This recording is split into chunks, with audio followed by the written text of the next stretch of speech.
മിക്കവാറും എല്ലാ പാട്ടിലും ഒരു മെസ്സേജ് ഉണ്ടായിരുന്നു. ദൈവത്തിന് നമ്മളോട് സംസാരിക്കാനുള്ളൊരു സന്ദേശം. എത്ര പേരത് ശ്രദ്ധിച്ചു എന്ന് എനിക്കറിയത്തില്ല. ആരെങ്കിലും ശ്രദ്ധിച്ചോ? രാജി സിസ്റ്റർ പാട്ട് പാടിയായിരുന്നു. ഏതാ?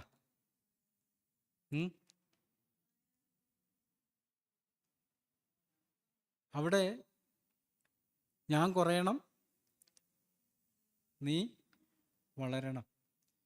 പ്രകേഷ് ബ്രദർ പാടിയപ്പോഴും ശിഷ്യനാകുന്ന എന്നെയും നിന്നെപ്പോലെ ആക്കണം മുഴുവൻ, അങ്ങനൊരു സന്ദേശം അതിൻ്റെ ഉള്ളിലുണ്ടായിരുന്നു. നമ്മൾ ഏകാഗ്രതയോടെ ഇരിക്കുകയാണെങ്കിൽ ദൈവത്തിന് നമ്മളോട് സംസാരിക്കാനുള്ള സന്ദേശങ്ങൾ നമുക്ക് ശ്രദ്ധിക്കാനായിട്ട് കഴിയും.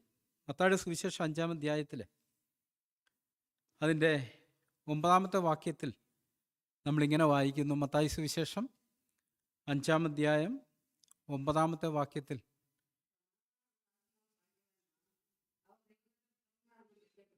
സമാധാനം ഉണ്ടാക്കുന്നവർ ഭാഗ്യവാന്മാർ, അവർ ദൈവത്തിൻ്റെ പുത്രന്മാരെന്ന് വിളിക്കപ്പെടും. യോഹന്നാൻ 1:12 നമ്മളിങ്ങനെ വായിക്കുന്നുണ്ട്. യോഹന്നാൻ്റെ സുവിശേഷം 1-ാം അധ്യായം 12-ാം വാക്യത്തിൽ അവനെ കൈക്കൊണ്ട് അവൻ്റെ നാമത്തിൽ വിശ്വസിക്കുന്ന ഏവർക്കും ദൈവത്തിൻ്റെ മക്കളാകുവാൻ അവൻ അധികാരം കൊടുത്തു. ഇവിടെ നമ്മൾ വായിക്കുന്ന ദൈവത്തിൻ്റെ പുത്രന്മാരെന്ന് വിളിക്കപ്പെടും. ഈ മക്കളും പുത്രന്മാരും തമ്മിലുള്ള വ്യത്യാസം എന്താ? ചിന്തിച്ചിട്ടുണ്ടോ?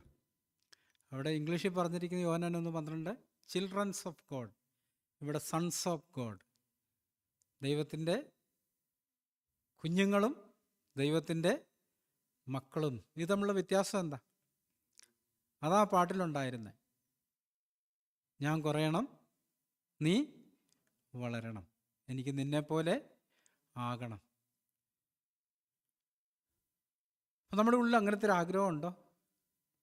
പലപ്പോഴും നമുക്ക് വരുന്നൊരു പ്രശ്നം, നമ്മളൊരു തൃപ്തിയുടെ ആത്മാവിലാണ് ജീവിക്കുന്നത്.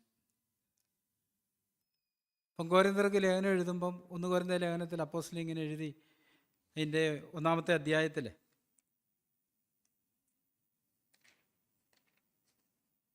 1 കൊരിന്ത്യർ 1-ാം അധ്യായം അതിൻ്റെ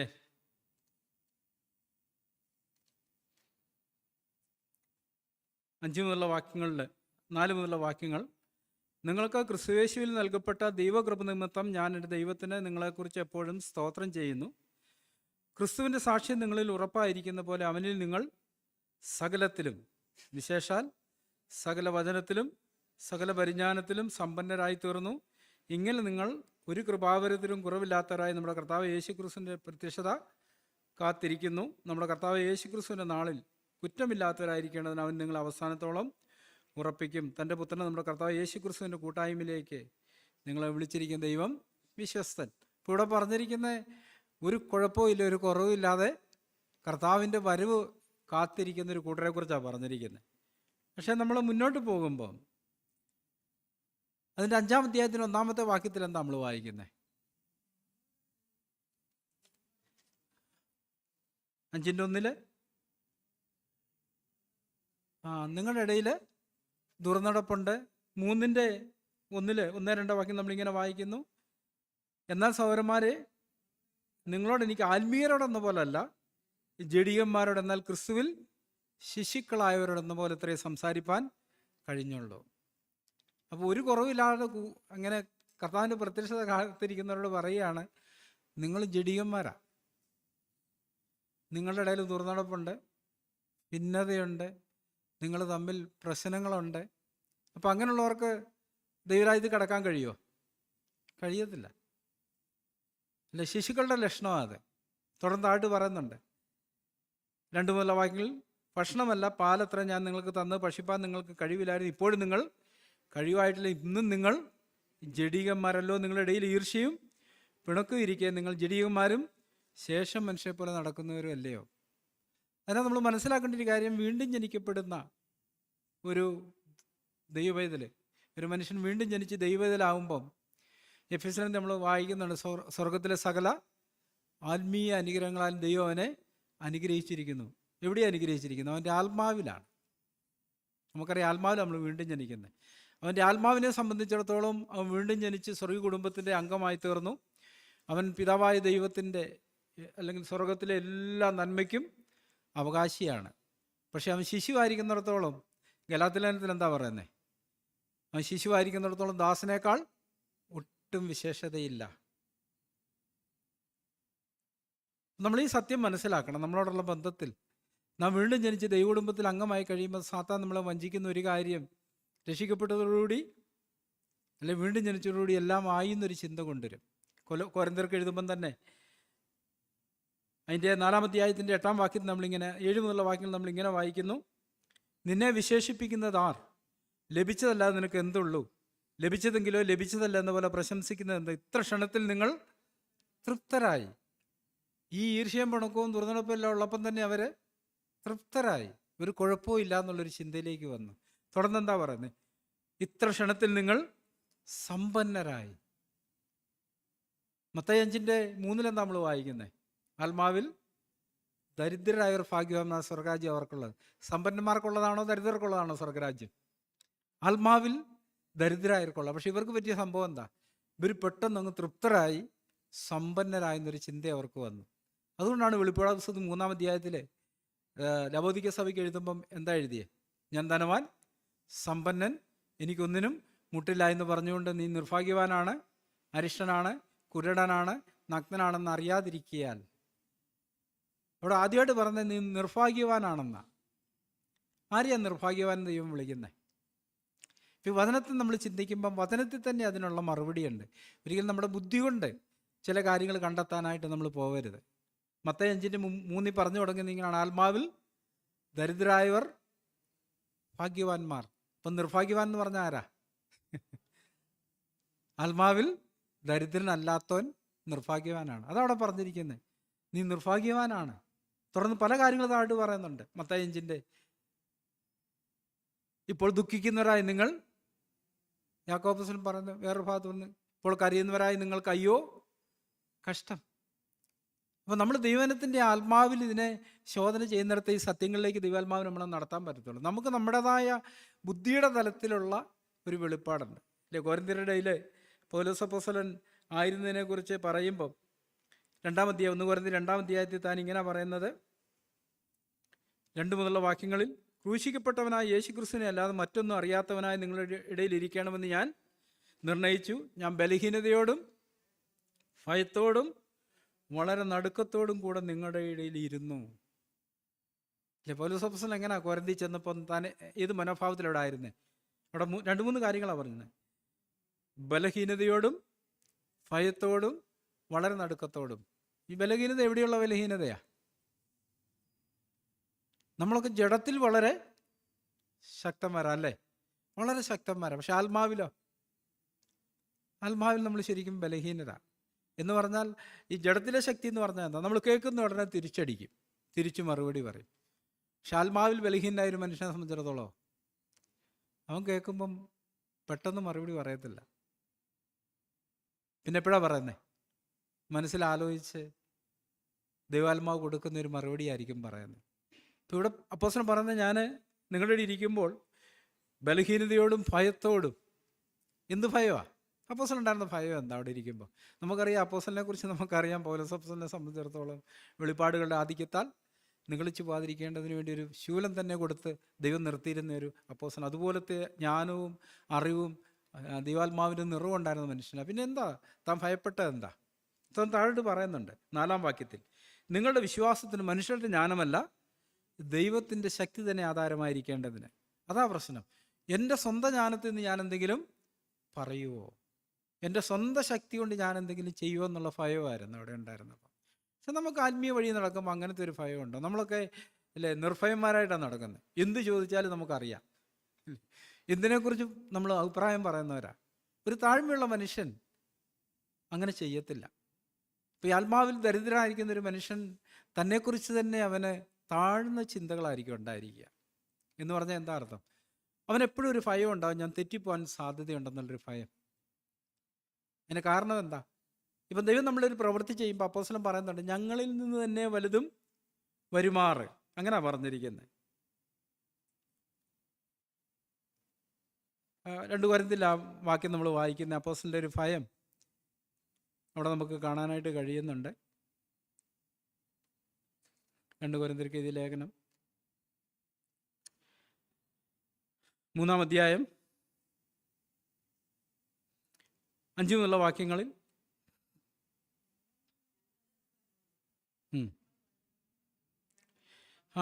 ഞങ്ങളിൽ നിന്ന് തന്നെ വരും പോലെ സ്വയമായി വല്ലതും സങ്കല്പിക്കാൻ ഞങ്ങൾ പ്രാപ്തരെന്നല്ല, ഞങ്ങളെ പ്രാപ്തി എന്ന് പറഞ്ഞാൽ എന്താ അർത്ഥം? നമ്മളിൽ തന്നെ വരിക എന്ന് പറഞ്ഞാൽ എന്താ? നമ്മുടെ സ്വന്തം ബുദ്ധിയിൽ നിന്നും, സ്വന്തം ജ്ഞാനത്തിൽ നിന്നും, സ്വന്തം കഴിവിൽ നിന്നും.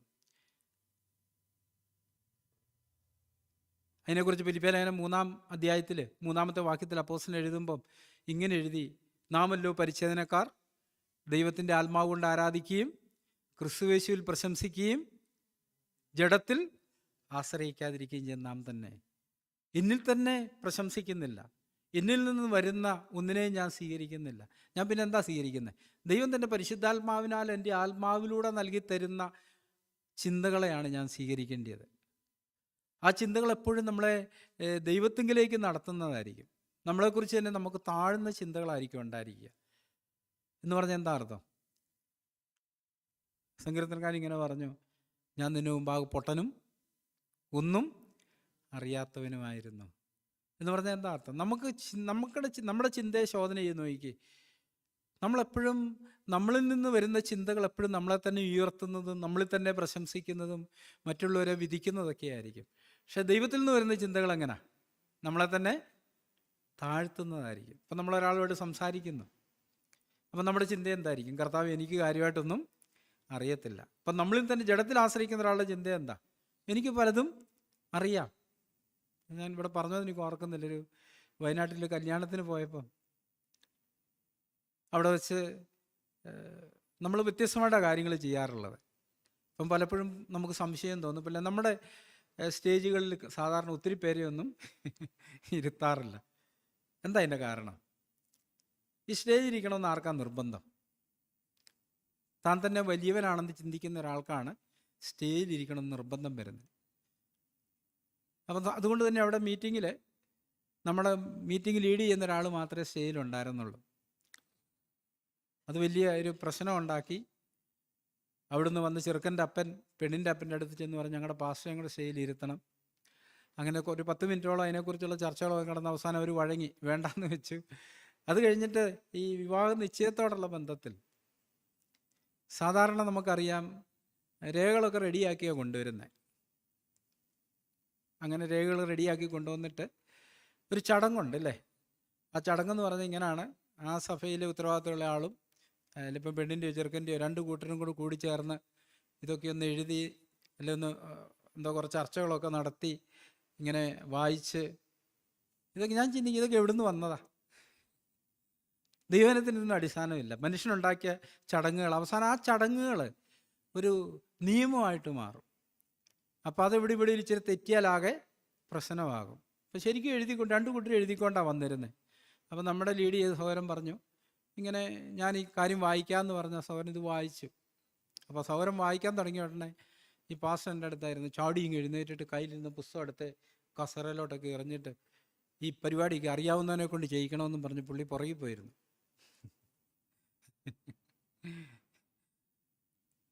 എന്നിട്ട് ഈ പാസ്റ്റർ പ്രാർത്ഥനയ്ക്കാണ് വിളിച്ചത്. അങ്ങനെ പുള്ളി പ്രാർത്ഥനയ്ക്ക് ചെന്ന ഉടനെ പുള്ളി ആ സഹോദരനോട് കുറി ഇങ്ങ് മേടിച്ചിട്ട് പറഞ്ഞു, ഇതിനകത്ത് കുറച്ച് തെറ്റൊക്കെ ഉണ്ട്, തിരുത്തണമെന്ന് പറഞ്ഞു. അപ്പോൾ ആ സഹോദരൻ കൊടുത്തു, തിരുത്തിക്കോളാൻ പറഞ്ഞു. അപ്പം പുള്ളി തപ്പി നോക്കിയിട്ട് തിരുത്താനുള്ളതൊന്നും കണ്ടില്ല. എന്നിട്ട് പുള്ളി പ്രാർത്ഥിക്കുന്നതിന് മുമ്പായിട്ട് പറഞ്ഞു, ഇതിനകത്ത് ചില തെറ്റൊക്കെ ഉണ്ട്, അത് തിരുത്തുകായിരുന്നു ഞാൻ എന്ന് പറഞ്ഞാൽ തന്നെ അവിടെ ഒന്ന് പ്രൊജക്റ്റ് ചെയ്ത് കാണിക്കാനുള്ള, താൻ ആരോ ആണ് എന്നുള്ളത് കാണിക്കാനുള്ളൊരു ശ്രമം അവിടെ നമുക്ക് കാണാൻ കഴിയും. അവസാനം യാത്ര പറയാൻ നേരത്തെ ഈ സഹോദരൻ പുള്ളിക്ക് കയ്യെ കൊടുത്ത് പ്രൈസിലോട് പറഞ്ഞപ്പം സഹോദരനോട് പറഞ്ഞു, ഞങ്ങൾക്ക് ഇവിടെ റോളൊന്നും ഇല്ലെന്നുണ്ടായിരുന്നാൽ ഞാൻ എൻ്റെ അസിസ്റ്റൻറ്റുമാരെ വിടുകയല്ലായിരുന്നോ? ഞങ്ങളുടെ സമയം വെറുതെ കളഞ്ഞില്ലേ? ചിന്തിച്ചു നോക്കിയാൽ നമ്മുടെ സ്വയം എവിടെ നിന്നൊക്കെയാണ് പ്രത്യക്ഷപ്പെടുന്നതെന്ന് നമുക്ക് അവിടെ കാണാൻ കഴിയും. എന്തുകൊണ്ടാണ് നമ്മൾ അതിനെയൊന്നും പ്രോത്സാഹിപ്പിക്കുകയെന്ന് ചോദിച്ചാൽ, നമ്മുടെ ഇടയിൽ ആരാ മഹാരാജാവ്? നമ്മുടെ പാട്ടി ദൈവം മാത്രം. നമ്മളെപ്പോഴും ചെയ്യുന്ന എല്ലാ പ്രവൃത്തിയുടെയും പിമ്പിൽ ദൈവത്തിനാണ് മഹത്വം കൊടുക്കേണ്ടത്. ദൈവനാമം മഹത്വപ്പെടുന്നുണ്ട്. പക്ഷെ നമുക്ക് ഈ ഒരു ആന്തരിക വിഷൻ ഇല്ലെങ്കിൽ നമ്മളെപ്പോഴും ആ ഒരു സിസ്റ്റത്തോടായിരിക്കും. നമ്മുടെ മനസ്സിൽ എപ്പോഴും അതാ വരുന്നില്ലേ. ഏത് കാര്യം ചിന്തിക്കുമ്പോഴും, ഒരു കല്യാണ ഉറപ്പിനെ കുറിച്ച് ചിന്തിക്കുമ്പോഴേ നമ്മുടെ മനസ്സിൽ ദൈവാത്മാവിൻ്റെ ഒരു ആലോചനയല്ല വരുന്നത്, പിന്നെന്താ വരുന്നത്? ഒരു പാരമ്പര്യമുണ്ട്. നമ്മൾ കണ്ട പലതിനെക്കുറിച്ച് ചിന്തിച്ചാൽ അതുപോലെയാണ് ചെയ്യേണ്ടത്. അങ്ങനൊരു നിയമവും ഇല്ല. അവിടെ ചെയ്യേണ്ടത് എങ്ങനെ? അവിടെ ഇപ്പം ചെയ്യേണ്ട ഒരു കാര്യങ്ങൾ നടന്നിരിക്കണം. ആകപ്പാടെ ഇവിടെ നടക്കുന്നത് എന്താ?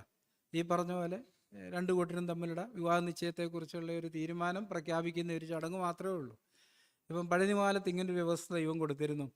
ആട്ടിൻകുട്ടിയെ അതിൻ്റെ പാലിൽ വേവിച്ച് തിന്നരുത്. എന്താ അതിൻ്റെ അർത്ഥം? ഇപ്പം നമ്മുടെ ജഡത്തിൻ്റെ പ്രത്യേകതയുണ്ട്. നമ്മുടെ ജഡത്തിൻ്റെ പ്രത്യേകത എന്ന് പറഞ്ഞാൽ ഈ കാര്യങ്ങളെ അങ്ങനെ പെരുപ്പിച്ച് കൊണ്ടുവരുന്ന ഒരു മനോഭാവമാണ് നമ്മുടെ ജഡത്തിൻ്റെ ഒരു മനോഭാവം എന്ന് പറയുന്നത്. പക്ഷേ എപ്പോഴും നമ്മൾ ദൈവത്തിന് മഹത്വം കൊടുക്കുന്നിടത്ത് എന്താ സംഭവിക്കുക? അവിടെ ഞാനോ കുറയണം. എന്നിലുള്ളത്, ആദാമ്യമായത്, എനിക്ക് ശരിയെന്ന് തോന്നുന്നു, ഇതെന്ത് ചെയ്യണം? അത് കുറഞ്ഞുകൊണ്ടിരിക്കണം. ഓരോ ദിവസം കഴിയും തോറും ആത്മാവിൽ നമ്മൾ വളർന്നുകൊണ്ടിരിക്കണം. അകത്തെ മനുഷ്യനെ സംബന്ധിച്ച് ശക്തിയോടെ ബലപ്പെടണം എന്ന് പറഞ്ഞാൽ ആ മനുഷ്യൻ്റെ ചിന്തകൾ ദൈവത്തിൻ്റെ ചിന്തകളാകണം. നമ്മളൊരു ഭാഗത്ത് ഇങ്ങനെ വായിക്കുന്നുണ്ട്, നാമോ ക്രിസ്തുവിൻ്റെ മനസ്സുള്ളവർ. അപ്പം അതുകൊണ്ട് നമ്മൾ റോമർ 12 പറയുന്നതാണ്, മനസ്സ് പുതുക്കി രൂപാന്തരപ്പെടാൻ പറഞ്ഞതിൻ്റെ അർത്ഥം എന്താ? കൂടുതൽ കൂടുതൽ കർത്താവ് എങ്ങനെ ചിന്തിക്കുന്നു, കർത്താവ് എങ്ങനെ കാര്യങ്ങളെ നോക്കി കാണുന്നു, കർത്താവ് എങ്ങനെ കാര്യങ്ങളെ ചെയ്യുന്നു എന്നുള്ളതിനെക്കുറിച്ചുള്ള ഒരു ആന്തരിക വിഷൻ നമ്മൾ കൂടുതൽ പ്രാപിക്കേണ്ട ആവശ്യമുണ്ട്. ആത്മാവിൽ അങ്ങനെ നമ്മൾ വളരുന്നത്. പക്ഷെ നമ്മളിങ്ങനെയൊക്കെ പാടുമെങ്കിലും ഈ തലത്തിലാണ് ഞാൻ വളരേണ്ടതെന്നുള്ളതിനെക്കുറിച്ചൊരു ബോധ്യം നമുക്കുണ്ടോ? ഇല്ല, നമ്മുടെ ജീവിതത്തിൽ ഇല്ല. അത് നമ്മൾ മുന്നോട്ട് പോകും തോറും നമ്മൾ ചെറുതായിക്കൊണ്ടേ ഇരിക്കുക. ക്രിസ്തു നമ്മളിൽ വളർന്നു എന്ന് പറഞ്ഞാൽ എന്താ അർത്ഥം? നമ്മൾ കൂടുതൽ ക്രിസ്തുവിൻ്റെ മനസ്സുള്ളവർ, മനോഭാവമുള്ളവരായിത്തീരുന്നു. കർത്താവ് ചെയ്തപ്പോൾ എല്ലാം എന്തിനു വേണ്ടിയാണ് ചെയ്തത്? പിതാവിൻ്റെ മഹത്വമായിരുന്നു. താൻ തിന്നാലും കുടിച്ചാലും സംസാരിച്ചാലും ഇല്ല. കർത്താവിനെ കുറിച്ച് നമ്മൾ സുവിശേഷത്തിൽ വായിക്കുന്നൊരു കാര്യമുണ്ട്. കർത്താവ് വീര്യപ്രവൃത്തികൾ ചെയ്യുന്നത് ജനക്കൂട്ടം കണ്ടിട്ട് അവരാരെയാ മഹത്വപ്പെടുത്തിയേ? പിതാവിനെ, ദൈവത്തെ മഹത്വപ്പെടുത്തി. കർത്താവിനെയല്ല മഹത്വപ്പെടുത്തിയേ. ഇല്ലേ? ചിന്തിച്ച് നോക്കിയാൽ കർത്താവ് എത്ര പിതാവിൻ്റെ മഹത്വത്തിന് വേണ്ടി താൻ എപ്പോഴും ചെറുതായിക്കൊണ്ടായിരുന്നു. താൻ്റെ പ്രവൃത്തി ചെയ്ത് കഴിയുമ്പോൾ കാണുന്നവർക്ക് പിതാവ് എത്ര വലിയവനാണെന്നാണ് തോന്നുന്നത്, അല്ലാണ്ട് താൻ എത്ര വലിയവനാണെന്നല്ല. പലപ്പോഴും നമ്മുടെയൊക്കെ ജീവിതത്തിൽ നമ്മളൊരു പ്രവൃത്തി എന്തെങ്കിലും ചെയ്തതിന് ശേഷം നമ്മുടെ ആഗ്രഹം എന്താ? എനിക്കൊരു പ്രശംസ കിട്ടണം, ഞാനൊരു വലിയ ആളാണെന്ന് കാണിക്കണം. അവിടെ ദൈവനാമമല്ല മഹത്വപ്പെടുന്നത്, തന്നെത്താൻ മഹത്വപ്പെടുന്ന ഒരു ആത്മാവ് അവിടെ ഉള്ളത്. അതുകൊണ്ട് ഇങ്ങനെയുള്ള കാര്യങ്ങളെല്ലാം ഞാനിങ്ങനെ ചിന്തിക്കായിരുന്നു. ഇന്നത്തെ ലോകമെന്ന് പറഞ്ഞാൽ ഒരു പ്രത്യേകത, ഈ ആദാമ്യ സ്വഭാവത്തിൻ്റെ പ്രത്യേകത, അത് പെട്ടെന്ന് ലോകത്തിലുള്ളതിനെ സ്വീകരിക്കുന്നതാണ്, ശോധന ചെയ്യത്തില്ല. നമ്മളോട് ഇങ്ങനെ പറയുന്നത്, സകലവും പ്രവചനത്തോടുള്ള ബന്ധം, സകലവും ശോധന ചെയ്ത് നല്ലത് മുറുകെ പിടിപ്പീൻ. പക്ഷേ ഈ ലോകത്തിൻ്റെ ആത്മാവ് നമ്മളിലുള്ളതെങ്കിൽ അതൊന്നിനെ ശോധന ചെയ്യുകയില്ല. അത് ചെയ്യുന്നത് എന്താ? എന്ത് വന്നാലും അങ്ങനെ സ്വീകരിക്കും. ഇപ്പം നമ്മൾ തെറ്റി ശരിയും എങ്ങനെയാണ് കണ്ടെത്തുന്നത്? ലോകത്തിൻ്റെ ആത്മാവിൽ ഒരു സമ്പ്രദായമുണ്ട്, ഒരു സിസ്റ്റമുണ്ട്. ആ സിസ്റ്റത്തിന് വിരുദ്ധമായിട്ട് വരുന്നതൊക്കെ തെറ്റാണ്. ആ സിസ്റ്റത്തിലുള്ള പോലെ ചെയ്താൽ ശരിയാണെന്നാണ് ലോകത്തിൻ്റെ ഒരു ആത്മാവ്. അതുപോലെ നമ്മുടെയും മനസ്സിൽ ചില ചിന്തകൾ വരും, ഇങ്ങനെയൊക്കെ പോയാലേ കാര്യങ്ങൾ ശരിയാവുള്ളൂ.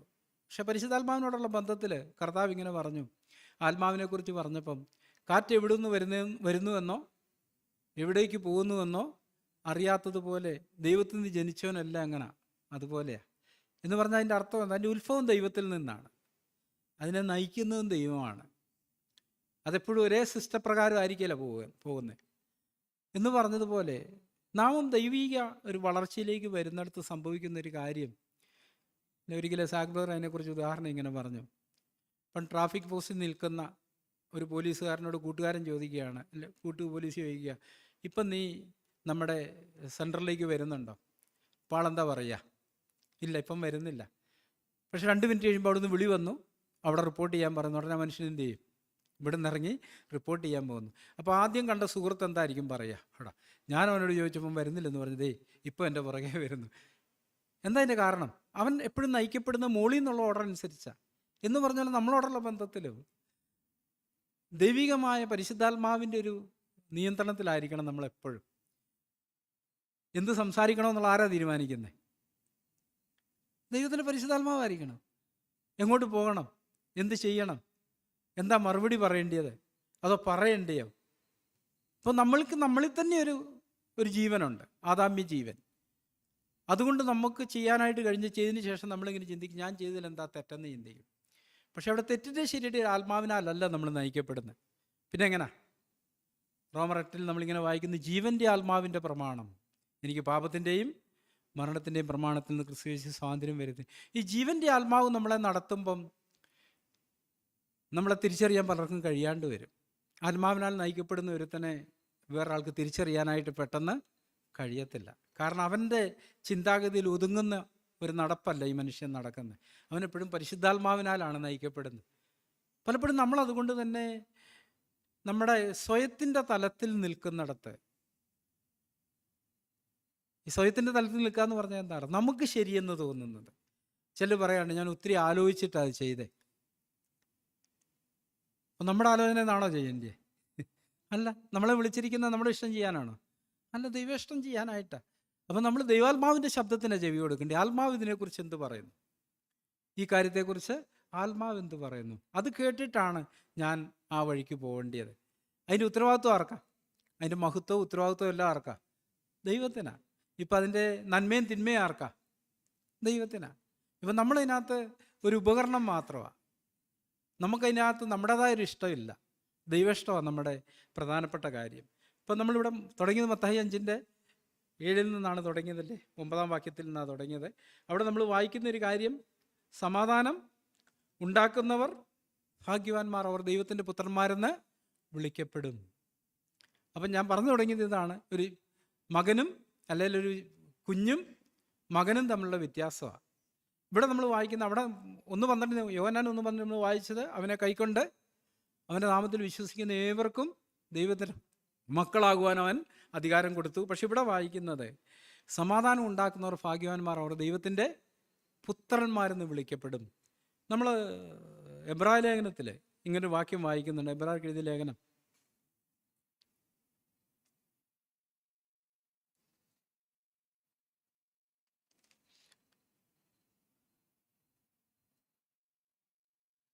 അതിൻ്റെ 12-ാം അധ്യായം 14-ാമത്തെ വാക്യം, എബ്രായർ 12:14, എല്ലാവരോടും സമാധാനം ആചരിച്ച് ശുദ്ധീകരണം പ്രാപിപ്പാൻ ഉത്സാഹിപ്പീൻ, ശുദ്ധീകരണം കൂടാതെ ആരും കർത്താവിനെ കാണുകയില്ല. അപ്പം എല്ലാവരോടും സമാധാനം ആചരിച്ച് ശുദ്ധീകരണം പ്രാപിപ്പാൻ ഉത്സാഹിപ്പീൻ.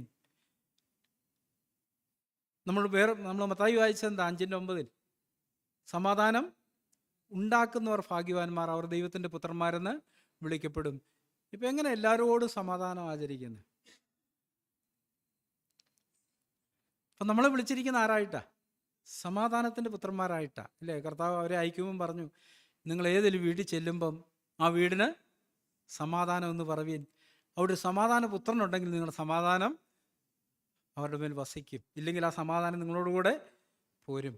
ഇപ്പം നമ്മളെ വിളിച്ചിരിക്കുന്നത് സമാധാനം ഉണ്ടാക്കാനായിട്ടാണ്.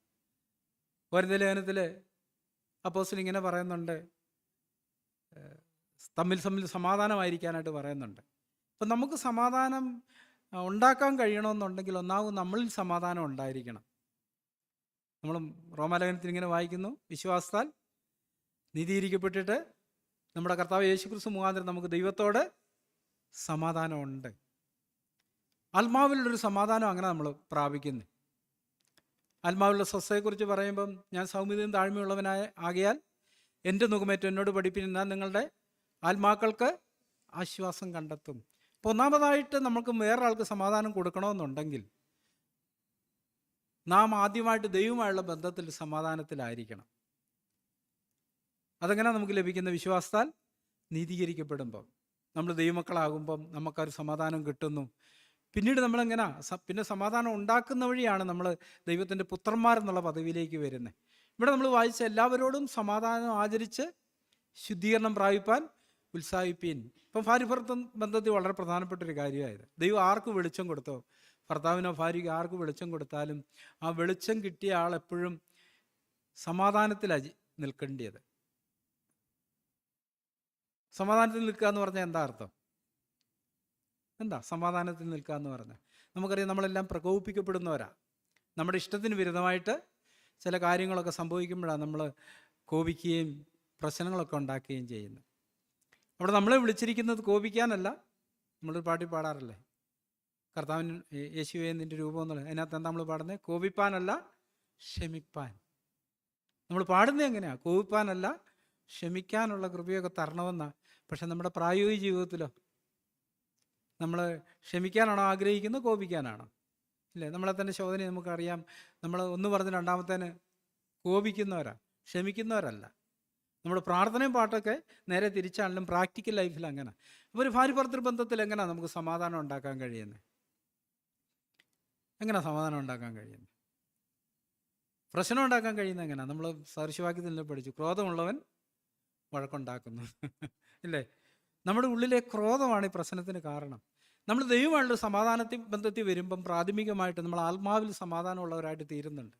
ആന്തരിക സ്വസ്ഥതയിലേക്ക് നമ്മൾ വരുന്നു. ആ സ്വസ്ഥതയുള്ളവർക്ക് മാത്രമേ സമാധാനം മറ്റുള്ളവർക്ക് കൊടുക്കാനായിട്ട് കഴിയത്തുള്ളൂ. ഇപ്പം അസ്വസ്ഥനായി കോപിച്ച ഒരാൾ നമ്മുടെ നേരെ വരുന്നു, ഒച്ചയൊക്കെ ഇട്ട് ബഹളമൊക്കെ വെച്ച്, സ്വാഭാവികമായിട്ടും നമ്മളിൽ നിന്നും വരുന്ന പ്രതികരണം എന്താ?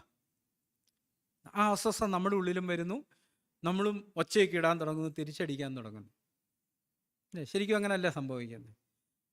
എന്നാൽ ദൈവം നമ്മുടെ ഉള്ളിൽ പ്രവൃത്തി ചെയ്യുമ്പോൾ സംഭവിക്കുന്നത് ആന്തരികമായിട്ട് നമ്മൾ സ്വസ്ഥതയിലേക്ക് വരിക. കർത്താവ് പറഞ്ഞല്ലോ, ഞാൻ സമാധാനം നിങ്ങൾക്ക് തന്നേച്ചു പോകുന്നു, അത് ഈ ലോകം തരുന്ന പോലെയല്ല എന്ന് പറഞ്ഞാൽ എന്താ അർത്ഥം? ഇതൊരു ശാശ്വത സമാധാനമാണ്. നമ്മുടെ ഉള്ളിൽ പ്രാപിക്കുന്ന ഒരു സ്വസ്ഥതയുണ്ട്. ആ സ്വസ്ഥത ഇളക്കാനായിട്ട് ആർക്കും കഴിയത്തില്ല. നമ്മൾ അവിടെയാണ് നിൽക്കേണ്ടത്, ആ ഒരു തലത്തിലാണ് നിൽക്കേണ്ടത്. അപ്പം അത് ഇളക്കാനായിട്ടാണ് ശ്രമിക്കുന്നത്, എപ്പോഴും സാത്താൻ ശ്രമിക്കുന്നത്. അവിടെ നമ്മുടെ പോരാട്ടം എന്തിനു വേണ്ടിയിട്ടാണ്? നമ്മൾ ആ സ്വസ്ഥതയിൽ നിൽക്കാനുള്ളൊരു ശ്രമമാണ് നമ്മുടെ ജീവിതത്തിൽ ആവശ്യമായിരിക്കുന്ന ഒരു കാര്യം. അപ്പോൾ ഭാര്യ ഭർത്തൃ ബന്ധത്തിൽ പ്രായോഗികമായിട്ട് ചിന്തിക്കുമ്പോൾ സഹോദരി പ്രകോപിക്കപ്പെട്ട് അസ്വസ്ഥതയായിട്ട് വരുന്നു. സ്വാഭാവികമായിട്ട് നമ്മളും എങ്ങനെയാണ് ചെയ്യുന്നത്? നമ്മളും പ്രകോപിക്കപ്പെടുന്നു, തിരിച്ചടിക്കുന്നു, അവിടെ ഒരു അസമാധാനം ഉണ്ടാകുന്നു. പക്ഷെ നമ്മൾ സ്വസ്ഥരായിരിക്കുകയാണെങ്കിലോ തിരിച്ചൊന്നും പറയുന്നില്ല, മറുപടിയൊന്നുമില്ല. എന്താ അവിടെ സംഭവിക്കുക? ശ്രദ്ധിച്ചിട്ടുണ്ടോ? തിരിച്ചൊന്നും പറയാതെ നമ്മൾ നിശബ്ദനായിട്ടിരിക്കുന്നിടത്ത് എന്താ സംഭവിക്കുക? സാധാരണ എന്താ സംഭവിക്കുക? നമ്മുടെ നേരെ പ്രകോപനത്തിലായിട്ട് വന്ന ആൾ ലജ്ജിക്കും, ഇല്ലേ? ആകെപ്പാടെ അങ്ങ് ആ നമുക്കറിയാതെ അങ്ങ് തണുക്കാൻ തുടങ്ങുന്ന കാണാൻ കഴിയും. മുഖത്തിൻ്റെ ഭാവമൊക്കെ മാറുന്നു, അധികം വാക്കൊന്നും പിന്നെ പറയുന്നില്ല. നമ്മൾ നിശബ്ദരായിരിക്കുന്നിടത്ത് വന്നിട്ട് കുറച്ച് കഴിയുമ്പോൾ ആളും തണുക്കുന്നു, അവർക്കൊരു പാപബോധം വരും, അവർ മാനസാന്തരപ്പെടും. അതേസമയം നമ്മളും തിരിച്ചതേ വാക്കുകൾ പറഞ്ഞാലോ, ഇരുമ്പ് മൂർച്ച കൂട്ടുമെന്ന് പറഞ്ഞ പോലെ ഒരു വലിയ കലഹത്തിലേക്ക് അത് പോകും. അപ്പം നമ്മൾ സമാധാനം ഉണ്ടാക്കാനായിട്ട് നമ്മൾ എന്താ ചെയ്യേണ്ടത്? നിശബ്ദരായിട്ടിരിക്കുക ചെയ്യേണ്ടത്.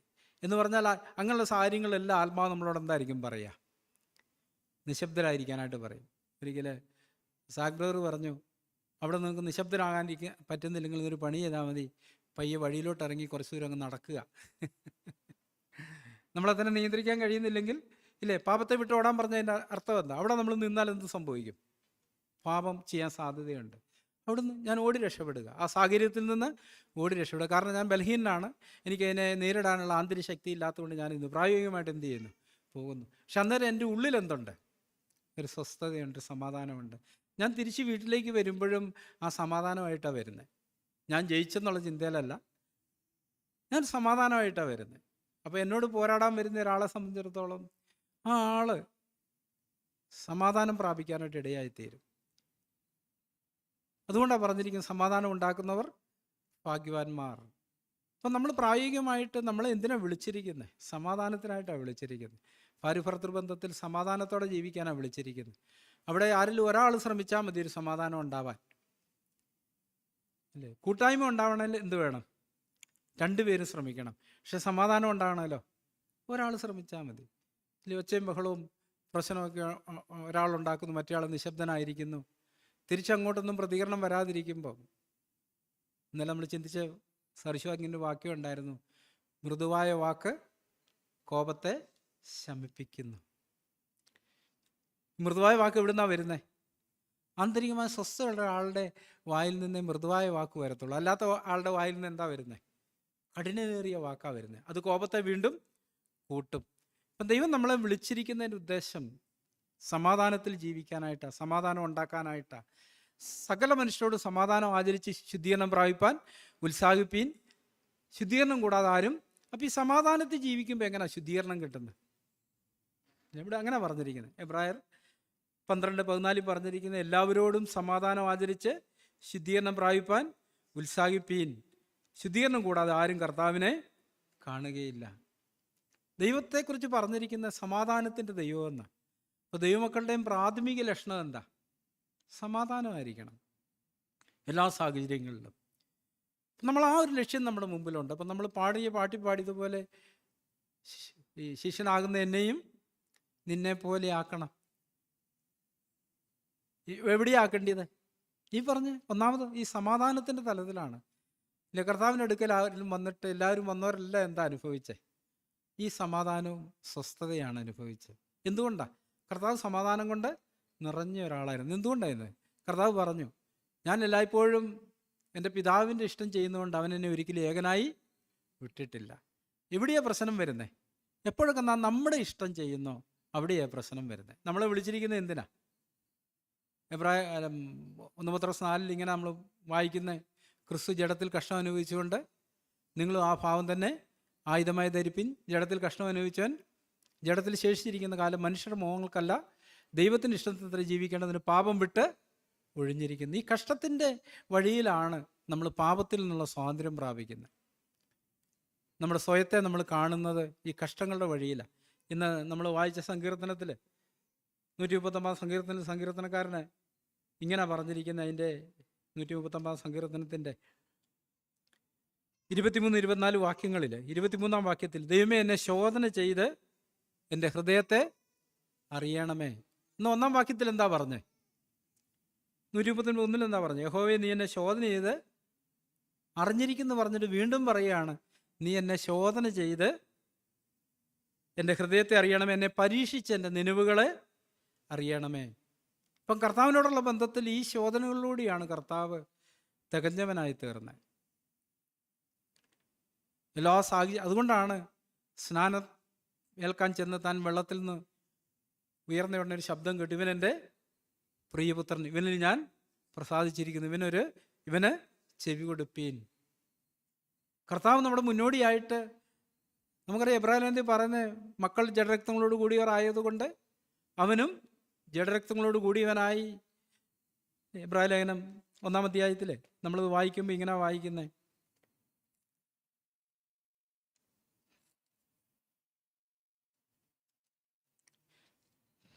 2-ാം അധ്യായം 14 മുതലുള്ള വാക്യങ്ങൾ, മക്കൾ ജഡരക്തങ്ങളോട് കൂടിയവർ ആകൊണ്ട് അവനും ഒരേപോലെ ജഡരക്തങ്ങളോട് കൂടിയവനായി മരണത്തിൻ്റെ അധികാരിയായ പിശാചിനെ തൻ്റെ മരണത്താൽ നീക്കി ജീവപര്യന്തം മരണഭീതിയിൽ അടിമകളായിരുന്നവരെയൊക്കെയും വിടുവിച്ചു. അപ്പം നമ്മുടേതുപോലൊരു ജഡത്തിൽ വന്ന് സകലത്തിലും നമുക്ക് തുല്യനായി പരീക്ഷിക്കപ്പെട്ടു. ദൈവഭക്തിയുടെ മർമ്മത്തെക്കുറിച്ച് 1 തീമോഥെയോസ് 3-ാം അധ്യായം 16 മുതലുള്ള വാക്യങ്ങൾ വായിക്കുമ്പം, അവൻ ജഡത്തിൽ വെളിപ്പെട്ടു, ആത്മാവിൽ നീതീകരിക്കപ്പെട്ടു, ദൂതന്മാർക്ക് പ്രത്യക്ഷനായി. തേജസ്സിൽ 1 തീമോഥെയോസ് 1-ന്റെ, അവൻ ജഡത്തിൽ വെളിപ്പെട്ടു, ആത്മാവിൽ നീതീകരിക്കപ്പെട്ടു, ദൂതന്മാർക്ക് പ്രത്യക്ഷനായി. 16-ാം വാക്യം, ജാതികളുടെ ഇടയിൽ പ്രസംഗിക്കപ്പെട്ടു, ലോകത്തിൽ വിശ്വസിക്കപ്പെട്ടു, തേജസ്സിൽ എടുക്കപ്പെട്ടു എന്നിങ്ങനെ ദൈവഭക്തിയുടെ മർമ്മം സമ്മതമാവണ്ണം വലിയതാകുന്നു. അവൻ ജഡത്തിൽ വെളിപ്പെട്ടു. നമ്മുടേതുപോലെ ജഡത്തിൽ വന്നിട്ട് ഒരിക്കൽ പോലും സ്വന്തം ഇഷ്ടം ചെയ്യാതെ എപ്പോഴും പിതാവിൻ്റെ ഇഷ്ടം ചെയ്തു. അപ്പം നമ്മളും കർത്താവിനെ പോലെ ആയിത്തീരണം എന്ന് പറയുമ്പോൾ അതിൻ്റെ ഒരു അർത്ഥം എന്താ? കർത്താവ് ഒരിക്കൽ പോലും എൻ്റെ ഇഷ്ടം ചെയ്യാതെ എപ്പോഴും എനിക്ക് നിൻ്റെ ഇഷ്ടം ചെയ്ത് നിൻ്റെ അതേ രൂപമുള്ളവനായിട്ട് തീരണം. അതാണ് ദൈവഭക്തിയുടെ മർമ്മത്തെക്കുറിച്ച് പറഞ്ഞിരിക്കുന്നത്. അതുകൊണ്ട് തന്നെ നമ്മുടെ പരീക്ഷയുടെ സ്ഥാനത്ത് നമ്മൾ വിശ്വാസം ഏറ്റു പറയാൻ പറയുന്നുണ്ട് എബ്രായ ലേഖനത്തിൽ. നിങ്ങളുടെ വിശ്വാസത്തിന് സ്വീകാര്യം. എന്താ നമ്മൾ വിശ്വസിക്കുന്നത്? ഇതാണ് ദൈവഭക്തിയുടെ മർമ്മം. അതാണ് നമ്മൾ വിശ്വസിക്കുന്നത്. കർത്താവ് നീ എന്നെ പോലെ ജഡത്തിൽ വന്നിട്ട് ഒരിക്കൽ പോലും പാപം ചെയ്യാതെ പിതാവിൻ്റെ ഇഷ്ടം ചെയ്ത് ജീവിച്ചല്ലോ. നീ അതിനുവേണ്ടി നിൻ്റെ പരിശുദ്ധാത്മാവിനെ എനിക്ക് അയച്ചല്ലോ. എനിക്കും അങ്ങനെ ജീവിക്കാൻ കഴിയുമെന്നുള്ളതാ പ്രത്യാശ. അങ്ങനെ പ്രത്യാശയാണ് നമുക്കുള്ളത്. തീമോഥെയോസിൽ പറയുമ്പം,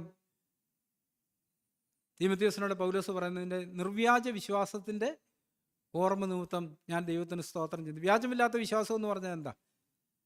നമ്മൾ ഈ മീറ്റിങ്ങുകളിൽ ഏറ്റു പറയുന്നത് പ്രായോഗിക ജീവിതത്തിൽ അതങ്ങനെ തന്നെ നമ്മൾ ഉൾക്കൊള്ളുമ്പോഴാണ് നമ്മുടെ വിശ്വാസം യാഥാർത്ഥ്യമാകുന്നത്. തീമോഥെയോസിന് എഴുതുമ്പം അവിടെ 1 തീമോഥെയോസിൻ്റെ ലേഖനത്തിൽ 1-ാം അധ്യായത്തിൽ 5-ാം വാക്യത്തിൽ അപ്പോസ്തലൻ ഇങ്ങനെ എഴുതി, ആജ്ഞയുടെ ഉദ്ദേശം ശുദ്ധഹൃദയം, നിർവ്യാജ വിശ്വാസം, നല്ല മനസ്സാക്ഷി, നിർവ്യാജ വിശ്വാസം എന്നിവയിലുള്ളതാകുന്ന സ്നേഹം തന്നെ. നിർവ്യാജമായൊരു വിശ്വാസം. നമുക്കറിയാം, മിസ്രൈമിൽ നിന്ന് പുറപ്പെട്ടവർക്ക് ഇങ്ങനെ വിശ്വാസത്തോടുകൂടി അവർ പുറപ്പെട്ടെ ഇല്ലേ? എന്ത് വിശ്വസിച്ച് ഇറങ്ങി പുറപ്പെട്ടെ? മോശയുടെ വാക്കാ വിശ്വസിച്ച്. മോശ എന്താ അവരോട് പറഞ്ഞു? ഞാൻ നിങ്ങളെ അടിമവിടായ മിസ്രൈമിൽ നിന്ന് വിടുവിച്ച് പാലും തേനും ഒഴുകുന്നത് കനാലിൽ എത്തിക്കാൻ ദൈവം വാഗ്ദത്തം ചെയ്തിട്ടുണ്ട്. ഞാൻ അങ്ങനെ നിങ്ങളെ കൊണ്ടുപോകാനായിട്ടാണ് വന്നിരിക്കുന്നത്. അത് വിശ്വസിച്ച് അവർ പുറപ്പെട്ടത്. പക്ഷെ അവരുടെ വിശ്വാസം എന്താ പറ്റിയ? കുറച്ച് കഴിഞ്ഞപ്പോൾ പ്രാഥമിക തലങ്ങളൊക്കെ അവരത് വിശ്വസിച്ചു. മോശ പറഞ്ഞ പോലെ തന്നെ ഒരു ആട്ടിൻകുട്ടിയെ എടുത്തു, അതിനെ തൻ്റെ വീട്ടിൽ സൂക്ഷിച്ചു വെച്ചു, അറുത്തു, അതിൻ്റെ രക്തം കട്ടിക്കാൾമേലും കുറുമുടിമേലൊക്കെ പരട്ടി പെസഹ ആചരിച്ചു. മോശ കൽപ്പിച്ച പോലെ തന്നെ വസ്ത്രം ധരിച്ച് അരകെട്ടി വടിയെടുത്ത് എല്ലാം റെഡിയായിട്ട് നിന്ന് അവർ കഴിച്ച്. അങ്ങനെ അവരവിടെ നിന്ന് പുറപ്പെട്ട് ചെങ്കടൽ കടന്നു മരുഭൂമി പ്രവേശിച്ചു. പക്ഷെ മരുഭൂമി പ്രവേശിച്ചതിന് ശേഷം മോശ 12 പേരെ കനാൻ ഒറ്റുനോക്കാനായിട്ട് അയച്ചു. അവർ പോയി ഒറ്റുനോക്കിയിട്ട് വന്നിട്ട് എന്താ പറഞ്ഞേ? ഫലങ്ങളൊക്കെ കൊള്ളാം ഇല്ല. അവർ സാക്ഷ്യത്തിനായിട്ട് അവിടുന്ന് ഫലങ്ങളും കൊണ്ട് വന്നു. അതിനുശേഷം അവർ പറഞ്ഞൊരു പ്രസ്താവനയുണ്ട്, പക്ഷേ അവിടെ ഞങ്ങൾ അനാക്യ മല്ലന്മാരെ കണ്ടു, അവരെ കീഴടപ്പാൻ നമുക്ക് കഴിയത്തില്ല. അപ്പം അവരെന്ത് വിശ്വസിച്ച് ഇറങ്ങി പുറപ്പെട്ടെ? ഞാൻ നിങ്ങളെ മിസ്രൈമിൽ നിന്ന് വിടുവിച്ച് കനാലിൽ എത്തിക്കാവുന്നുള്ള ദൈവിക സന്ദേശത്തെ വിശ്വസിച്ച് അവർ ഇറങ്ങി പുറപ്പെട്ടെ. കുറച്ച് വന്നു കഴിഞ്ഞപ്പോൾ അവരെന്ത് പറഞ്ഞു? ഫലമൊക്കെ കൊള്ളാം, നമുക്കവരെ കീഴടക്കാൻ പറ്റത്തില്ല. ഇന്ന് നമ്മൾ പുറമേ പറഞ്ഞില്ലെങ്കിൽ നമ്മുടെ ഉള്ളിൽ എന്താ പറയുന്നത്? രക്ഷിക്കപ്പെട്ടു, സ്നാനപ്പെട്ടു, പരിശുദ്ധാത്മാഭിഷേകമൊക്കെ പ്രാപിച്ചു, അതൊക്കെ ശരിയാണ്. പക്ഷേ ഈ ജഡത്തെ ജയിക്കാൻ പറ്റത്തില്ല. ഈ കോപത്തെയും മോഹത്തെയും ഇല്ലേ, ദുർനടപ്പിനെയും അശുദ്ധിയൊന്നും ജയിക്കുക അതാണ് മല്ലന്മാർ. ഇന്നത്തെ മല്ലന്മാർ അതാ നമ്മുടെ ഉള്ളിലുള്ള. നമ്മളത് ആ മല്ലന്മാരെ കാണുമ്പോൾ എന്താ പറയുന്നത്? പറ്റത്തില്ല. പക്ഷേ നമുക്ക് പറ്റുമെന്നല്ല പറഞ്ഞ്. അവിടെ ദൈവം അവരോട് പറയുമ്പോൾ ഞാൻ അങ്ങനെ തുടങ്ങുന്നു, ഞാൻ നിങ്ങളെ ഫറവോന്റെ അടിമയിൽ നിന്ന് വിടുവിച്ച് ഞാൻ നിങ്ങളെ പാലും തേനും ഒഴുകുന്ന ഞാൻ ദൈവം ചെയ്യാമെന്നാണ് പറഞ്ഞത്. ദൈവം ചെയ്യാമെന്ന് പറഞ്ഞു. അതാ യഥാർത്ഥ വിശ്വാസം. ദൈവം എൻ്റെ ജീവിതത്തിൽ ഇത് ചെയ്യുമെന്നുള്ളതാണ്. അങ്ങനൊരു വിശ്വാസം നമുക്കുണ്ടോ? അതോ നമ്മൾ ഉറ്റുനോക്കാൻ പോയ 10 പേരെ പോലെ ഇതൊന്നും സാറാ ചിരിച്ച പോലെ ഉള്ളിച്ചിരിക്കുന്ന ഒരു മനോഭാവം ഈ സ്വാതന്ത്ര്യത്തിൻ്റെ സുവിശേഷത്തെക്കുറിച്ച് കേൾക്കുമ്പോൾ നമ്മുടെ ഉള്ളിലൊരു ചിരിയാണോ വരുന്നത് എന്ന് പറഞ്ഞാൽ അതിൻ്റെ അർത്ഥം എന്താ? നടക്കുന്ന കാര്യമേ അല്ല. അതോ അപ്പം ആ 2 പേരെ പോലെ ദൈവം നമ്മോട് കൂടി ഉണ്ടെങ്കിൽ നമുക്കത് കീഴടക്കാൻ കഴിയും. അതാണ് യഥാർത്ഥ വിശ്വാസം. ദൈവം എന്നോട് കൂടി ഉണ്ടെങ്കിൽ എൻ്റെ ശത്രുക്കളെ എനിക്ക് കീഴടക്കാനായിട്ട്, എൻ്റെ ജഡത്തെ എനിക്ക് കീഴടക്കാനായിട്ട് കഴിയും. അതില്ലെങ്കിൽ നമ്മൾ അതിനെക്കുറിച്ച് പ്രശംസിക്കും. അങ്ങനെയൊക്കെ ജീവിച്ചാൽ കൊള്ളാം, ശരിയാ, ഈ പറയുന്ന പോലെയൊക്കെ ജീവിച്ചാൽ കൊള്ളാം, അങ്ങനെ ഒരു സർട്ടിഫിക്കറ്റ് നമ്മൾ കൊടുക്കും. പക്ഷെ എന്നെ കൊണ്ടത് പറ്റത്തില്ല. നമ്മളെ കൊണ്ട് പറ്റുമെന്നല്ല പറഞ്ഞ്, ദൈവം ചെയ്യാമെന്നാണ് പറഞ്ഞ്. യൂദാടകത്തിൽ നമ്മൾ എന്താ വായിക്കുന്നത്? വീഴാതെ വണ്ണം നിങ്ങളെ സൂക്ഷിച്ച് തൻ്റെ മഹിമാസന്നിധിയിൽ കളങ്കമില്ലാത്തവരായി ആനന്ദത്തോടെ നിർത്താൻ കഴിയുന്ന. അപ്പം വീഴാതെ വണ്ണം നമ്മളെ സൂക്ഷിക്കുന്ന ആരാ? ദൈവമാണ്. എപ്പോഴൊക്കെ നമ്മൾ സ്വയം നിൽക്കാൻ ശ്രമിക്കുന്നോ അത് നമുക്ക് കഴിയത്തില്ല. പക്ഷെ യഥാർത്ഥ വിശ്വാസം എന്ന് പറഞ്ഞാൽ എന്താ? ദൈവം എൻ്റെ ജീവിതത്തിൽ അത് ചെയ്യും. അബ്രഹാമിൻ്റെ വിശ്വാസത്തെക്കുറിച്ച് നമ്മൾ പലപ്പോഴും കേട്ടിട്ടുണ്ട് അല്ലേ? അബ്രഹാം ആശയ്ക്ക് വിരോധമായി എന്ന് പറഞ്ഞാൽ എന്താ അർത്ഥം? തന്നിലേക്ക് തന്നെ നോക്കി, തൻ്റെ പ്രായാധിക്യം കൊണ്ട് തൻ്റെ ശരീരം നിർജീവമായി, ഭാര്യയുടെ ഗർഭപാത്രം നിർജീവമായി. മാനുഷിക രീതിയിൽ ഇനിയും ഒരു കുഞ്ഞുണ്ടാകുക എന്ന് പറഞ്ഞാൽ അസാധ്യമാണ്. എന്നാൽ ആശയ്ക്ക് വിരോധമായി ആശയോടെ വിശ്വസിച്ച് എന്നാൽ ദൈവത്തിനത് കഴിയും. എൻ്റെ അവസ്ഥ ഇങ്ങനെയൊക്കെ ആണെങ്കിലും ദൈവത്തിന് എൻ്റെ ജീവിതത്തിൽ അത് ചെയ്യാനായിട്ട് കഴിയും. അതുകൊണ്ടാണ് അവൻ വിശ്വാസികളുടെ പിതാവെന്ന് വിളിക്കപ്പെടാൻ കാരണം. അതാണ് യഥാർത്ഥ വിശ്വാസം എന്ന് പറയുന്നത്, നിർവ്യാജമായൊരു വിശ്വാസം. പക്ഷെ നമ്മുടെ ഒരു പ്രശ്നം പലപ്പോഴും നമ്മുടെ വിശ്വാസം വ്യാജമാണ്. നമുക്ക് ഈ വിശ്വാസത്തിൽ ഉറച്ചു നിൽക്കാനായിട്ട് കഴിയത്തില്ല. ആ വിശ്വാസമുള്ള ഒരാളാണ് എല്ലാവരോടും സമാധാനം ആചരിക്കാൻ ശ്രമിക്കുന്നത്. വേറൊരു ഭാഗത്ത് തെസ്സലോനിക്കയിൽ ഇങ്ങനെ പറയുന്നു, നിങ്ങളാൽ ആവോളം, റോമലേഖനത്തിൽ എല്ലാവരോടും സമാധാനമായിരിപ്പീൻ. അപ്പം നിങ്ങളോട് ആവോളം എന്ന് പറഞ്ഞാൽ എന്താ അർത്ഥം? അപ്പം അതിന് വേറൊരു വാക്യമുണ്ട്, വിശ്വസിക്കുന്നവരാൽ സകലവും സാധ്യം. അപ്പം ഞാൻ വിശ്വസിക്കുകയാണെങ്കിൽ, അപ്പം നമ്മുടെ ആരംഭത്തിൽ നമുക്ക് പലപ്പോഴും നമ്മൾ പരാജയപ്പെടാൻ സാധ്യതയുണ്ട്. അതാണ് നമ്മളാവോളം നമ്മൾ ശ്രമിച്ചുകൊണ്ടിരിക്കുകയാണ്. പക്ഷെ നമ്മുടെ വിശ്വാസം വർദ്ധിക്കും തോറും, ആത്മാവിൽ നമ്മൾ ബലപ്പെടും തോറും നമുക്ക് എന്തിനു കഴിയും? സമാധാനം ആയിരിക്കാനായിട്ട് കഴിയും. ഇത് കർത്താവ് നമ്മുടെ മാതൃക ഇല്ലേ? കർത്താവ് അന്ത്യസമയം വരെ എല്ലാവരോടും സമാധാന ബന്ധത്തിലായിരുന്നു. തൻ്റെ വിചാരണയുടെ സമയത്തും ഇല്ലേ, താൻ സ്വസ്ഥനായിരുന്നു, സമാധാനത്തിലായിരുന്നു. അതുകൊണ്ടാണ് ക്രൂശിൽ കിടക്കുമ്പോൾ ഇവർ ചെയ്യുന്നത് എന്തെന്ന് അറിയായികയിൽ ഇവരോട് ക്ഷമിക്കണമെന്നുണ്ട്. പ്രായോഗികമായിട്ട് സൗരസവന്മാരെ നമ്മളെ വിളിച്ചിരിക്കുന്ന ഈ ഒരു വിളിയാണ്. അവിടെ നമ്മൾ ശോധന ചെയ്യേണ്ട ഒരു കാര്യം, ഒരു യഥാർത്ഥ വീണ്ടും ജന്മം നമ്മുടെ ഉള്ളിൽ സംഭവിച്ചിട്ടുണ്ടോ? നമ്മൾ ആത്മാവിൽ വീണ്ടും ജനിച്ചിട്ടുണ്ടോ? അതാണ് ചോദ്യം, നമ്മൾ അഭിമുഖീകരിക്കുന്നൊരു ചോദ്യം. അങ്ങനെ ജനിച്ചിട്ടൊരാൾ തീർച്ചയായിട്ടും ദൈവം അവരെ ഈ ഒരു തലത്തിലേക്ക് എത്തിക്കും. നമ്മുടെ വീണ്ടും ജനനം യാഥാർത്ഥ്യമാണ് നമ്മൾ ഉറപ്പാക്കേണ്ട ഒരു ആവശ്യമുണ്ട്, നമ്മുടെ മാനസാന്തരം. പക്ഷെ പലപ്പോഴും ഇസ്രായേലിൻ്റെ കൂട്ടത്തിൽ ആദ്യം പിറുപിറുക്കുന്ന ആരായിരുന്നറിയാം? വലിയൊരു സമ്മിശ്ര ജാതി എന്ന് പറഞ്ഞാൽ ഒന്നേൽ അപ്പൻ അല്ലെ അമ്മ ഇസ്രയേലിയരായിരുന്നു. അന്യജാതിക്കാരുമായുള്ള ബന്ധത്തിലുണ്ടായ കുഞ്ഞുങ്ങളാണ്. അവരാണ് എപ്പോഴും പിറുപിറുക്കാൻ തുടങ്ങിയ ആദ്യം എല്ലാ കാര്യങ്ങളിലും. അത് അവർ പിറുപിറുക്കുന്ന ഉടനെ ബാക്കിയുള്ള എല്ലാവരും ആ പിന്നാലെ പോകുന്നു. എന്ന് പറഞ്ഞതുപോലെ ഈ സമ്മിശ്ര ജാതി എന്ന് പറഞ്ഞാൽ എന്താ? നമ്മുടെ പുതിയ നിയമത്തിലേക്ക് വരുമ്പോൾ എന്താ? ഈ ജഡത്തോടുള്ള ബന്ധത്തിലാണ് കിടക്കുന്നത്. നമ്മൾ ജഡത്തെ അനുസരിച്ച് നടക്കുമ്പോഴാണ് എന്ത് വരുന്നത്? പിറുപിറുപ്പ് വരുന്നത്. ആത്മാവിൽ എന്തില്ല? പിറുപിറുപ്പില്ല. ആത്മാവിൽ എന്താ ഉള്ളത്? എപ്പോഴും സന്തോഷവും സമാധാനവും ഇതൊക്കെയാണ് ഉള്ളത് ആത്മാവിൽ. പക്ഷെ എപ്പോഴൊക്കെ നമ്മുടെ മനസ്സ് ജഡത്തിൽ വിൽക്കുന്നോ, ഈ ജഡത്തിൽ എന്തൊക്കെയാണ് ഉള്ളത്? പിറുപിറുപ്പ്, വാദം, തർക്കം, അശുദ്ധ ചിന്തകളൊക്കെയാണ് ഉള്ളത്. അപ്പോൾ ഈ സമ്മിശ്ര ജാതി എന്ന് പറഞ്ഞാൽ അതിൻ്റെ അർത്ഥം എന്താ? ചില സമയത്ത് ദൈവമക്കളാണെന്നും പറയും, ചില സമയത്ത് സാത്താൻ്റെ മക്കളാണെന്നും പറയില്ലേ. ചില സമയത്ത് ദൈവത്തിൽ നിന്ന് സ്വീകരിക്കും, ചില സമയത്ത് എവിടെ നിന്നാണ് സ്വീകരിക്കുന്നത്? സാത്താനിൽ നിന്ന്, അല്ലെ ജഡത്തിൽ നിന്ന്. ജഡത്തിലെ മോഹങ്ങൾ വിളിക്കുന്നതുകൊണ്ട് എന്ത് ചെയ്യും? ആ പിന്നാലെ പോകും അല്ലേ? അങ്ങനല്ലേ? അത് കഴിഞ്ഞിട്ട് ഒരു വചനമൊക്കെ കിട്ടി മാനസാന്തരമൊക്കെ വരുമ്പോൾ തീരുമാനിക്കും ഇനിയും ഞാൻ അങ്ങനെ പോകത്തില്ല, ആത്മാവിനെ അനുസരിച്ച് നടക്കും. ഇങ്ങനെയാണ് അല്ലേ? അതിനെക്കുറിച്ച് വെളിപ്പാട് പുസ്തകത്തിൽ പറയുന്നൊരു കാര്യമുണ്ട്, ഒരു പദപ്രയോഗമുണ്ട്. നീ ശീതവാനുമല്ല ഉഷ്ണവാനുമല്ല. നീ ഒന്നുകിൽ ശീതവാനായിരിക്കണം അല്ലെങ്കിൽ ഉഷ്ണവാനായിരിക്കണം. നീ ശീതോഷ്ണവാനാകിയാൽ എന്ന് പറഞ്ഞാൽ ഇടയ്ക്ക് ജഡത്തിലേക്ക് പോവുകയും ഇടയ്ക്ക് ആത്മാവിലേക്ക് വരികയും ചെയ്യുന്നതിനായിരുന്നാൽ ഞാൻ നിന്നെ എന്ത് ചെയ്യുമെന്നാണ് പറഞ്ഞത്? എൻ്റെ വായിൽ നിന്ന് ഉമിണ് കളയും. സഹോദരന്മാരെ, റിഗേഷ് ബ്രദർ പറഞ്ഞു ആ കാര്യം അല്ലേ. ഒരു കാലഘട്ടത്തിൽ ഒരു കുടുംബം മാത്രമേ ഉള്ളായിരുന്നു ദൈവത്തെ അന്വേഷിക്കുന്നവർ, നോഹയും കുടുംബവും, 8 പേര്. പിന്നീട് വലിയൊരു വിളി കേട്ട് ഇറങ്ങി പുറപ്പെട്ട 6,30,50 പേരാണെന്ന് എൻ്റെ ഓർമ്മ. അവരിൽ 2 പേരെ കനാനിൽ പ്രവേശിച്ചുള്ളൂ. ഇതെല്ലാം ചൂണ്ടിക്കാണിക്കുന്നൊരു കാര്യം എന്താ? എബ്രായലേഖന കർത്താവ് പറഞ്ഞു, വിശ്വസിക്കുന്ന നാമല്ലോ സ്വസ്ഥയിൽ പ്രവേശിക്കുന്നത്. അപ്പം നമ്മുടെ വിശ്വാസം യാഥാർത്ഥ്യമാണെങ്കിൽ ഈ സ്വസ്ഥയുടെ അനുഭവത്തിൽ നമ്മൾ വളർന്നുകൊണ്ടേയിരിക്കും.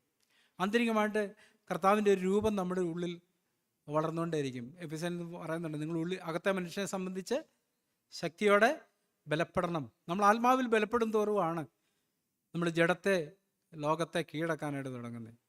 അതേസമയം പലപ്പോഴും ഇന്നത്തെ ഒരു പ്രശ്നം, ജഡത്തെ അനുസരിച്ച് നടക്കാൻ ആഗ്രഹിക്കുന്നവരാണ് കൂടുതൽ പേര്. എന്ന് പറഞ്ഞാൽ എന്താ അർത്ഥം? കോപിക്കാനും മോഹിക്കാനും പരാതി പറയാനും മറ്റുള്ളവർ കുറ്റം കണ്ടുപിടിക്കാനും തന്നെത്താൻ ഉയർത്താനും സ്വന്തം വഴി നടക്കാനും ആഗ്രഹിക്കുന്നവരെയാണ് നമ്മൾ ക്രിസ്തീയകോളത്തിൽ കാണുന്നത്. കർത്താവ് പറഞ്ഞൊരു കാര്യമുണ്ട്. കർത്താവിൻ്റെ അടുക്കലൊരു മനുഷ്യൻ വന്നിട്ട് ചോദിച്ചു, ഏറ്റവും വലിയ കൽപ്പന ഏതാ? കർത്താവ് എന്താ പറഞ്ഞത്?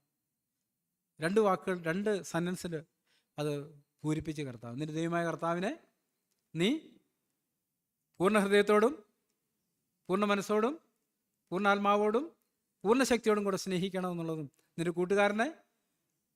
ഇതാണ് ഇതിൻ്റെ അന്തർലീനമായിരിക്കുന്നൊരു കാര്യം. അവിടെ ആ പൂർണ്ണ എന്നുള്ള എത്ര പ്രാവശ്യം പറഞ്ഞിട്ടുണ്ട്? 4 പ്രാവശ്യമുണ്ട്. പൂർണ്ണ അല്ലേ? നമ്മുടെ പ്രശ്നം എന്താ? ഈ അർത്ഥഹൃദയമാണ്. നമ്മൾ കയ്യാലപ്പുറത്തേക്കും തേങ്ങ പോലെ എങ്ങോട്ട് വേണേലും പോവാം, ഇല്ലേ? ഇടത്തോട്ട് മറിയാം, വലത്തോടും, അല്ലെ വലത്തോടും ഇടത്തോട്ടും മറിയാം. അങ്ങനല്ലേ? നമ്മളെ തന്നെ ശോധന ചെയ്ത് നോക്കിക്കേ. ഒരു പാപത്തിൻ്റെ പ്രലോഭനം വരുന്നതുകൊണ്ട് നമ്മൾ എന്താ ചെയ്യുന്നത്? ആ പിന്നാലെ പോകും. അത് കഴിഞ്ഞൊരു മാനസാന്തരത്തിന് മെസ്സേജ് കേൾക്കുന്നതുകൊണ്ട് നമ്മൾ എന്ത് ചെയ്യും? അങ്ങോട്ട് പോകാൻ തീരുമാനിക്കും. നമ്മൾ സ്ഥിരതയില്ലാത്തവരാ. ആത്മീയ സ്ഥിരത വളരെ പ്രധാനപ്പെട്ട ഒരു കാര്യമാണ്. അപ്പോൾ ഈ വഴിയിലാണ് നമ്മൾ ദൈവത്തെ യഥാർത്ഥത്തിൽ അറിയാൻ തുടങ്ങുന്നത്. ഇപ്പം കർത്താവിനെ നമ്മൾ നിത്യജീവൻ എന്ന് പറയുമ്പം യോഹന്നാന്റെ സുവിശേഷം 17:3 പറഞ്ഞിട്ടുണ്ട്, ഏകസത്യവുമായി നിന്നെയും നീ അയച്ചിരിക്കുന്ന യേശുക്രിസ്തുവിനെയും അറിയുന്ന നിത്യജീവൻ. അപ്പോൾ നമ്മൾ ദൈവത്തെ അറിയുന്നതിൻ്റെ ലക്ഷണം എന്താണെന്ന് യോഹന്നാൻ അപ്പോസ്തലൻ പറയുന്നുണ്ട് യോഹന്നാൻ ലേഖനത്തിൽ. അവൻ്റെ കൽപ്പനകളെ പ്രമാണിക്കുന്നവൻ അവനെ അറിഞ്ഞിരിക്കുന്നു. അപ്പോൾ നമ്മൾ കൽപ്പനകളെ പ്രമാണിക്കുന്നുണ്ടെങ്കിൽ നമ്മൾ ദൈവത്തെ അറിയുന്നത്. ഏതളവിൽ കൽപ്പനകളെ പ്രമാണിക്കുന്ന അളവിൽ നമ്മൾ ദൈവത്തെ കൂടുതൽ അറിയാൻ തുടങ്ങും. പക്ഷേ നമ്മൾ കൽപ്പനകളെ പ്രമാണിക്കുന്നുണ്ടോ ഇല്ലയോ എന്നുള്ള പ്രധാനപ്പെട്ട ഒരു കാര്യമാണ്. ദൈവവചനം നമ്മുടെ ഹൃദയത്തിലുണ്ടോ?